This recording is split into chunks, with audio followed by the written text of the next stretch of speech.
Bonjour à tous et bienvenue à Catch Club. On se retrouve pour les résultats de Raw du 25 mars 2019. Allez, c'est parti. Alors pour info, c'est l'avant-dernier épisode avant WrestleMania 35. Et je vous avoue qu'il m'a pas totalement emballé. Du coup, je vais passer assez rapidement sur certains segments qui étaient pas super intéressants. Juste une info avant de commencer, sachez que hier, lundi, durant la journée, il y a eu plein de petites news WWE. Et du coup, comme je peux pas faire de vidéo pour plein de petites news, habituellement, je les poste toutes sur Twitter. Donc n'hésitez pas à me suivre sur Twitter, @lecatchclub, pour ne rater aucune news de la WWE, parce que comme je vous l'ai dit, il y en a de nouvelles chaque jour. Et donc justement, Raw débute avec les commentateurs qui parlent d'une de ces grosses news qu'on a eu lundi. Il s'agit de la WWE qui a annoncé que ce serait bien le match entre Becky Lynch, Ronda Rousey et Charlotte Flair qui sera le main event de WrestleMania 35.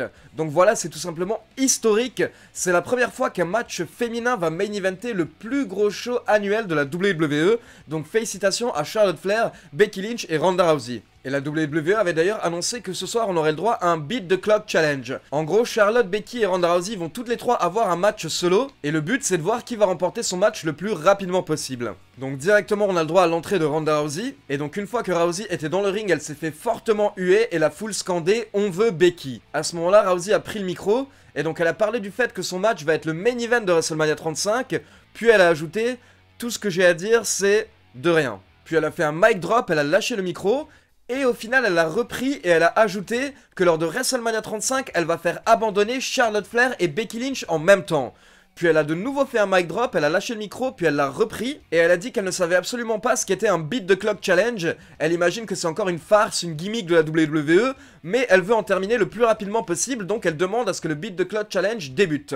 À ce moment-là, on a le droit au Riot Squad qui fait son entrée. Et donc en fait, Charlotte, Becky et Ronda vont chacune affronter une des membres du Riot Squad. Et donc derrière le Riot Squad, vous avez d'abord Becky Lynch qui arrive. Et elle, en gros, elle dit que personne n'en avait rien à faire de Ronda Rousey jusqu'à ce que The Man débarque à la WWE. Et en gros, elle finit en disant qu'à WrestleMania 35, la soirée va se terminer avec Becky Lynch qui brandit la ceinture de championne et qui aura son pied sur le crâne de Ronda Rousey. Derrière, forcément, Charlotte Flair a fait son entrée. Et donc elle dit que si les femmes sont dans le main event de WrestleMania 35, c'est grâce à ce qu'elle a accompli ces 7 dernières années. Et donc c'est pour ça qu'elle a été choisie personnellement pour faire partie du main event de WrestleMania 35. Et donc c'est parti pour le Beat the Clock Challenge. On a 3 matchs et on débute avec Ronda Rousey contre Sarah Logan. Et à la base, en fait, Sarah Logan a essayé de s'enfuir et courir autour du ring pour justement grappiller un petit peu de temps. Mais bon, au final, ça lui aura fait gagner 10-15 secondes. Mais dès qu'elles sont retournées dans le ring, même si elle a essayé de se défendre, Ronda Rousey lui a réglé son cas très rapidement. Et elle a remporté le match en 1 minute 25 avec son armbar. Donc voilà, le temps à battre pour Charlotte Flair et Becky Lynch, c'est 1 minute 25. Donc derrière, on enchaîne tout de suite avec le second match, c'est Charlotte Flair contre Ruby Riott. Et donc bien entendu, Ronda Rousey et Becky Lynch étaient toujours aux abords du ring pendant le match. Et donc Charlotte Flair a dominé le match. À la fin, elle a d'ailleurs réussi à porter son figure 8. Mais Ruby Riott n'a pas abandonné avant 1 minute 25. Du coup, l'arbitre a mis fin au match. Charlotte Flair n'a pas réussi à battre le temps de Ronda Rousey. Et donc on passe au dernier match, Becky Lynch contre Liv Morgan. Au moment où Becky Lynch est rentrée dans le ring pour son match, elle s'est pris un gros coup de pied de Charlotte Flair qui était forcément déçue du résultat de son match. Et donc malgré tout, Becky Lynch s'est bien défendue, elle a essayé de porter son disarmor, mais Liv Morgan a réussi à l'éviter. Et par la suite dans le match, quand Liv Morgan a essayé de porter une prise, Becky Lynch l'a contré avec un petit paquet pour le tomber. Et du coup, elle a réussi à battre le temps de Ronda Rousey car elle a remporté son match en 1 minute 18. Donc vainqueur du Beat the Clock Challenge, Becky Lynch. Ensuite, en coulisses, on retrouve Finn Balor et Michael Cole précise que ce soir, Finn Balor a un match contre Bobby Lashley et Lio Rush. Et s'il remporte le match, il aura le droit à un match pour le titre intercontinental contre Bobby Lashley à WrestleMania 35. Donc encore un nouveau match potentiel pour WrestleMania 35, on en est maintenant à 214. Et donc justement, Finn Balor fait son entrée suivi de Bobby Lashley et Lio Rush. Et donc Lio Rush termine en disant que ce soir, il n'est pas en état de combattre, du coup il va être remplacé par Jinder Mahal. Honnêtement, vu le nombre de défaites qu'a eu récemment Jinder Mahal, c'est pas non plus le remplaçant le plus impressionnant au monde. Du coup, on a eu le droit à un match 2 contre 1, Balor contre Lashley et Mahal. Et vers la fin du match, à un moment, Bobby Lashley, Jinder Mahal et les Singh Brothers, etc. étaient tous vers l'extérieur du ring. Donc Finn Balor a porté son fameux flip dive par-dessus la 3ème corde sur tout le groupe. Et ensuite, il a ramené Jinder Mahal dans le ring et il lui a porté son coup de grâce pour la victoire. Donc vainqueur Finn Balor, et Finn Balor aura donc le droit à un match pour le titre intercontinental à WrestleMania 35, et je pense que vous savez ce que ça veut dire. Ça veut dire qu'on risque de voir le démon à WrestleMania 35. Ensuite, on a eu le droit à la première vignette de Elias ce soir. Faut savoir qu'il y en a eu plusieurs durant la soirée, donc je vais pas toutes vous les citer. En gros, en fait, c'était Elias qui était à New York et qui parlait de sa grande carrière, du fait qu'il va encore une fois interpréter un morceau à WrestleMania. Et en gros, il se mettait en avant comme d'habitude. Et à la fin, en fait, quand il a joué, on pouvait voir qu'il avait gagné pas mal d'argent. Mais quelqu'un dans les rues de New York lui a volé son argent et sa boîte de protection pour sa guitare. Donc c'était un petit peu ça le résumé des segments avec Elias hier soir. Ensuite, le 5e match de la soirée, c'était Ricochet et Aleister Black contre les champions par équipe, les Revival. Faut savoir que dès que les 4 lutteurs étaient dans le ring, ils ont commencé à se battre, avant même que la cloche ne sonne. Et vers la fin du match, en fait, c'est Aleister Black qui a réussi à porter son Black Mass aux 2 membres de The Revival. Et derrière, Ricochet a porté son 630 sur Dash Rider pour la victoire. Donc vainqueur, Aleister Black et Ricochet qui battent les champions par équipe, mais dans un match qui n'était pas pour le titre. Ensuite, on a Drew McIntyre qui fait son entrée car il souhaite avoir une réponse de Roman Reigns par rapport au défi qu'il lui a lancé la semaine dernière. En gros, Drew McIntyre souhaite affronter Roman Reigns à WrestleMania 35. Et donc McIntyre prend le micro et dit qu'il n'en a rien à faire s'il est aimé, mais par contre il assure qu'il sera respecté. Il nous remonte des images de son attaque contre Roman Reigns il y a 2 semaines, et donc il dit qu'il imagine que Roman Reigns veut accepter son challenge, mais il souhaite parler à Joe Anoa'i. Il lui dit de penser à sa famille et à ses enfants. Ils ont déjà traversé assez de choses ces derniers temps, ils ont dû regarder papa se battre contre la leucémie pour sauver sa vie, et donc il lui demande s'il veut encore une fois faire vivre tout ça à ses enfants lors de WrestleMania 35, car Roman sait très bien qu'il va perdre le match s'il accepte. Et donc forcément la foule commence à scander le nom de Roman Reigns et Reigns fait son entrée. À ce moment là on entend Corey Graves qui dit que c'est pas bien d'utiliser la famille de Roman Reigns et Renee Young qui ajoute au commentaire que Roman Reigns devrait mettre un coup de poing à Drew McIntyre. Et donc Reigns arrive dans le ring, il confronte Drew McIntyre et lui dit « Roman, accepte ton challenge ». Puis il ajoute que ce qu'il va lui dire maintenant ne vient pas de Roman Reigns, mais donc ça vient de lui-même hors personnage de Joe Anoa'i. Il lui dit de ne plus jamais parler de sa femme ou de ses enfants, et là, directement, il attaque Drew McIntyre. Et donc ils sont sortis du ring, Roman Reigns a jeté McIntyre contre les barrières, puis il l'a ramené dans le ring, mais à ce moment-là, McIntyre a réussi à lui mettre un low blow, un coup dans les parties intimes, et ensuite il l'a terrassé avec un Claymore kick. Donc voilà, cette feud avance bien vers WrestleMania. Malheureusement, elle aura eu très peu de temps pour vraiment être construite. Elle a été lancée il y a seulement 2 semaines et il ne reste plus qu'un Raw avant WrestleMania. Et juste une petite idée très rapide comme ça, je trouve ça intéressant que maintenant Roman Reigns sépare Roman Reigns et Joe Anoa'i, et je me dis que ça pourrait être très intéressant si jamais un jour il décide de faire un heel turn. Bien que j'en doute vu que maintenant Roman Reigns est de retour en tant que babyface et qu'il vient de battre la leucémie, j'imagine que la WWE va un peu le traiter comme John Cena et éviter de lui faire un heel turn. Mais si jamais il souhaite le faire passer du côté des méchants, je verrais bien un petit peu un Roman Reigns schizophrénique en fait avec plusieurs personnalités. D'un côté on aurait le Joe Anoa'i qui aiderait toujours ses amis et qui serait plus ou moins face, mais d'un coup en fait il attaquerait le champion du monde et il expliquerait que bien que Joe Anoa'i est quelqu'un de gentil, Roman Reigns souhaite toujours être champion universel car c'est sa ceinture. Et du coup en fait on verrait 2 côtés de Roman Reigns en même temps. Le Joe Anoa'i qui essaye de contrôler ses émotions, mais à côté de ça Roman Reigns qui est un catcheur, un entertainer et qui souhaite être champion. Je pense que ça pourrait être assez délire comme gimmick, n'hésitez pas à me dire ce que vous en pensez dans les commentaires. Et donc on retrouve Drew McIntyre qui marche en coulisses et il croise Dean Ambrose. Et Dean Ambrose dit qu'il n'a pas aimé le fait que Drew McIntyre dise qu'il a exterminé Dean Ambrose. Car pour rappel, il a totalement explosé Dean Ambrose dans un match à Raw il y a 2 semaines. Ambrose dit qu'il ne se sent pas exterminé et donc il challenge Drew McIntyre à un last man standing match ce soir. McIntyre dit qu'il ne sait pas comment est-ce que Ambrose tient encore debout, mais d'ici la fin de la soirée, il ne tiendra plus debout. Ensuite, on a le droit à un match entre Sasha Banks accompagné par Bayley contre Natalya accompagnée par Beth Phoenix. Et donc pour info, hier soir, j'étais à nouveau en conférence téléphonique avec justement Sasha Banks. Et cette fois-ci, j'ai pu poser mes questions, mais je suis passé en dernier, il restait seulement 2 minutes. Et donc pour info, je ne pense pas que j'aurai le temps de faire une vidéo à part par rapport à l'interview. Donc très rapidement, quelques anecdotes que Sasha Banks a dit hier soir durant la conférence téléphonique. D'abord, elle a parlé des mauvaises manies de Bayley, notamment le fait que Bayley adore faire des grasse mat, et Sasha Banks elle n'aime pas ça du tout, elle aime se lever tôt. Du coup forcément vu qu'elles voyagent ensemble et qu'elles dorment dans les mêmes hôtels, c'est un petit peu compliqué. compliqué. Mais malgré tout, elle a tenu à préciser qu'elle s'entraînait tout de même ensemble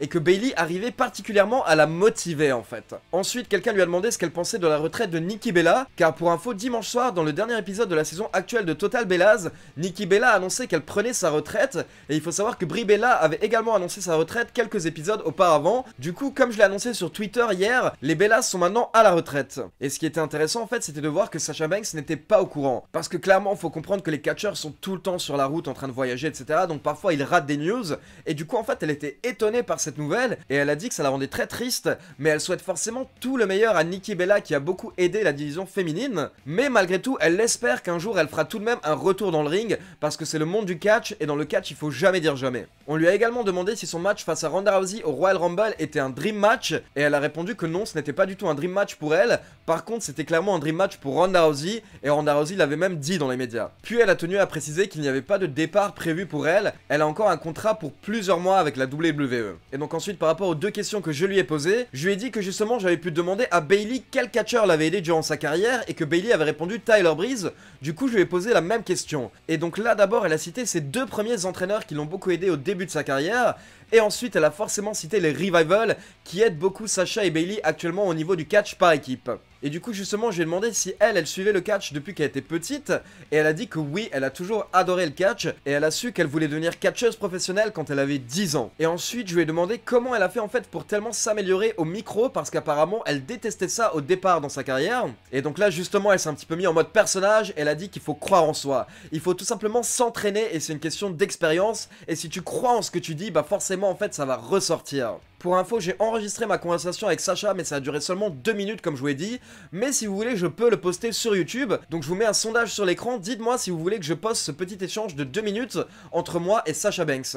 Et donc on repasse à Raw, comme je vous l'ai dit, on avait le droit à un match entre Sasha Banks et Natalya. Et au bout de 7-8 minutes, en fait, Nia Jax et Tamina sont intervenues et elles ont attaqué tout le monde, comme ça c'est réglé. Mais pour terminer le segment, c'est Beth Phoenix qui a réussi à se débarrasser de Tamina et de Nia Jax, et la foule qui était totalement derrière Beth Phoenix. Alors que ce qui était étonnant, c'est que justement la foule n'était pas vraiment avec Sasha Banks, et elle n'a pas eu le droit à une grosse pop lors de son entrée, alors que pourtant elle était chez elle dans sa ville natale. Ensuite, petite interview en coulisses avec Kurt Angle qui dit qu'il est très heureux de pouvoir affronter Samoa Joe ce soir. Pour info, en fait, c'est un clin d'œil par rapport à leur rivalité à la TNA. Et donc, pendant son interview en coulisses, Baron Corbin vient se moquer de lui et lui dire qu'il le battra à WrestleMania 35. Donc, pour le moment, le match entre les deux tient toujours.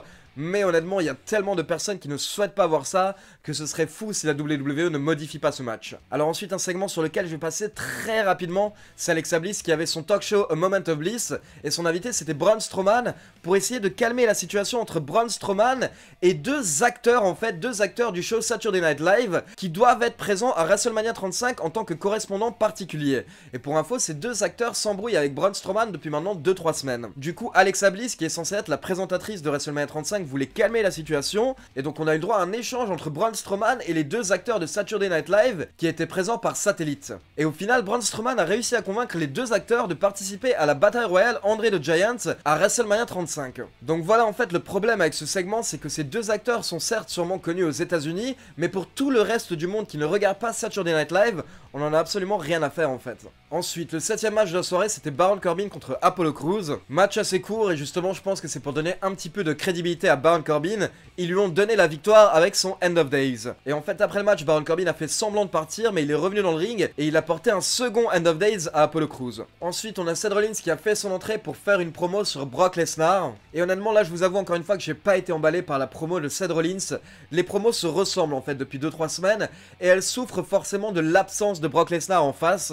Du coup encore une fois, pour la deuxième année de suite, le match pour le titre universel est vraiment très mal construit, et j'espère vraiment que c'est le dernier règne de Brock Lesnar en tant que champion universel, parce qu'il aura vraiment fait du mal en fait à cette ceinture et à WrestleMania en général, je trouve personnellement. Forcément ça fait plaisir de voir Brock Lesnar, et attention, je l'aime aussi beaucoup hein. Mais par contre, comme je l'ai déjà dit, je préférais le voir dans des rivalités hors titre universel, parce qu'un champion doit être plus présent, et builder un match pour le titre universel, ça doit être mieux construit. À ce moment-là, Paul Heyman fait son entrée, et encore une fois, désolé, mais rien de spécial de la part de Paul Heyman, alors que pourtant Paul Heyman est génial au micro. Mais voilà, il s'est répété, il a dit que Seth Rollins a absolument aucune chance de gagner à WrestleMania 35, blabla, blabla. Ça manque de fond en fait cette rivalité, et ça manque d'émotion. Et donc voilà, Heyman dit que donc ça va être un match handicap à WrestleMania 35, s'il comprend bien, ça va être Brock Lesnar contre Seth Rollins et l'univers de la WWE. Et Heyman termine en disant qu'il espère que ça fera mal à Seth Rollins quand il va perdre le match à WrestleMania 35 et que tout l'univers de la WWE va perdre également. À ce moment-là, Heyman jette son micro et il commence à partir, mais Seth Rollins sort du ring et il va vers la rampe pour justement attraper Heyman. Et donc d'un coup, Heyman se retourne et il voit que Seth Rollins est derrière lui, donc il tombe par terre et il panique. Il commence à supplier Rollins de ne rien lui faire car il n'est qu'un avocat. Mais au final, Seth Rollins rigole et il dit qu'il va répondre aux prières de tous les fans lors de WrestleMania 35 et il précise bien que on va gagner le titre universel, il ne dit pas je. Et donc Seth Rollins retourne en coulisses alors que Paul Heyman est encore au sol. Et à ce moment-là, Kurt Angle fait son entrée. Et d'ailleurs, il se moque de Paul Heyman en pointant vers lui et en criant justement You suck. Et donc justement, on a le droit au 8ème match de la soirée, Samoa Joe contre Kurt Angle. D'ailleurs, leur match a commencé avec un gros coup de tête de Samoa Joe à Kurt Angle. C'est encore une fois un rappel à leur rivalité à la TNA. Et donc forcément, on a eu le droit à un bon match, près de 9 minutes. Et à la fin du match, alors que Samoa Joe avait Kurt Angle dans une soumission, Kurt Angle a réussi à le contrer en rivant ses épaules au sol pour le compte de 3. Donc vainqueur Kurt Angle. Ensuite, on a eu le droit à l'entrée de Triple H qui vient s'adresser forcément à Batista, et donc il dit qu'il a reçu une lettre des avocats de Batista. Il sort cette lettre et il commence à expliquer que Batista a encore une nouvelle demande, et si Triple H n'accepte pas cette demande, Batista ne viendra pas à WrestleMania 35. Et en gros, en fait, ce que Batista demande, c'est que Triple H mette sa carrière en jeu lors de leur match à WrestleMania 35. Et il a terminé le segment en disant qu'il accepte de mettre sa carrière en jeu à WrestleMania 35. Donc voilà, on va dire que ça ajoute un petit peu de suspense au match. Et donc on termine avec le main event de la soirée, Drew McIntyre contre Dean Ambrose dans un last man standing match. En gros, pour remporter le match, il faut que l'adversaire n'arrive pas à se relever avant le compte de 10 de l'arbitre. Et donc on a eu le droit à des candlesticks, on a eu le droit aux catcheurs qui se sont battus à l'extérieur du ring. À un moment, Dean Ambrose a pris une table qu'il a amenée dans le ring, mais malheureusement pour lui, Drew McIntyre l'a fait passer à travers la table. Ambrose a malgré tout réussi à se relever avant le compte de 10, mais à ce moment-là, il s'est pris un Claymore kick. Et là, il n'a pas réussi à se relever, donc vainqueur Drew McIntyre. Et donc on a terminé le show avec McIntyre qui regarde vers le signe de WrestleMania 35. Donc voilà, c'est tout pour Raw. Comme je vous l'ai dit, n'hésitez pas à me suivre sur Twitter, @lecatchclub. Parce que hier, il y a eu pas mal de news dont j'ai parlé justement uniquement sur Twitter. Vous aviez notamment les retraites de Nikki Bella et de Brie Bella, l'annonce du main event de WrestleMania 35, l'annonce de l'arrivée de la Hart Foundation, Bret Hart et Jim The Anvil Neidhart dans le Hall of Fame cette année, et également un changement de nom de la part d'un catcheur. Il faut savoir que maintenant Mustafa Ali se fait simplement appeler Ali. Je sais pas pour vous, mais perso, j'adore ce prénom. Comme d'habitude, n'hésitez pas à me dire ce que vous avez pensé de Raw dans les commentaires, et n'oubliez pas de liker la vidéo, de vous abonner à la chaîne et de cliquer sur la petite cloche si vous ne l'avez pas déjà fait pour être informé de la sortie des prochaines vidéos. On se retrouve demain pour la review de SmackDown. Ciao tout le monde!